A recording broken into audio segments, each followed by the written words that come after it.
Okay, so now let's put it all together, all the steps, starting from beginning to end, from the state plan do conclude process. So remember that the conditions all that we meet are all helpful for the formula. The first one is the random condition. This helps ensure that x bar is a good estimate. Then the test statistic is all about the shape of the distribution, whether it's z or t.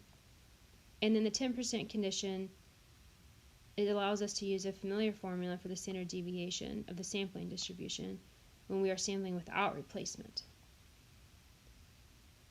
So remember, you have one-tail tests when it's greater than or less than. We have two-tail tests when we have not equal to. So the level of dissolved oxygen in a stream or river is an important indicator of the water's ability to support aquatic life. A researcher measures the DO level at 15 randomly chosen locations along a stream. Here are the results in milligrams per liter. An average dissolved oxygen level below 5 milligrams per liter puts aquatic life at risk. Do the data provide convincing evidence that the alpha is 0.05 significance level that aquatic life in the stream is at risk? And then, given your conclusion in part A, which kind of mistake, type 1 or type 2 error, could you have made, and explain what this mistake would mean in context? So first thing we need to do is state our hypotheses, define our parameter, and give the significance level. So the null hypothesis is that mu is equal to 5, and the alternative is that it's less than 5, because it says below, where mu is the true mean dissolved oxygen level in the stream, and alpha is 0.05. Now plan. The name of our test, a one-sample t-test for mu. Random. The researcher measured the DO level at 15 randomly chosen locations. And 10%. There are infinitely many possibilities that they could have chosen along the stream, so it's not really necessary to check the 10% condition here. Normal, or large sample. So our sample was less than 30, so here is a graph, a sketch of a histogram. It looks roughly symmetric, and there's not really any outliers. So now we can actually put this together in our formula. So x bar is 4.771, and the standard deviation of the sample is 0.9396. So here we have everything substituted into our formula, and we get a test statistic of a negative 0.94, and then the degrees of freedom are 14. So here's what it looks like with our graph.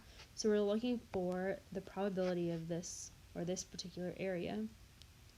So using our table, we get a p-value between 0.15 and 0.20.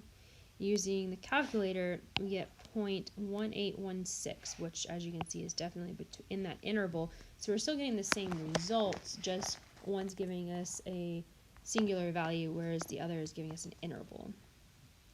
So because the p-value of 0.1816 is greater than alpha, we fail to reject the null hypothesis. We do not have convincing evidence that the true mean DO level in the stream is less than 5 milligrams per liter. So part B was, well, what kind of mistake could you have made, and what would that mistake mean? So because we failed to reject the null hypothesis, we could have made a type 2 error, which is when you fail to reject the null when you actually should have, when the alternative is true. So if we did indeed make that mistake, then the true mean dissolved oxygen level in the stream is less than 5, but we didn't find convincing evidence of the significance with our significance test. That would imply that aquatic life in the stream is at risk, but we were not able to detect that.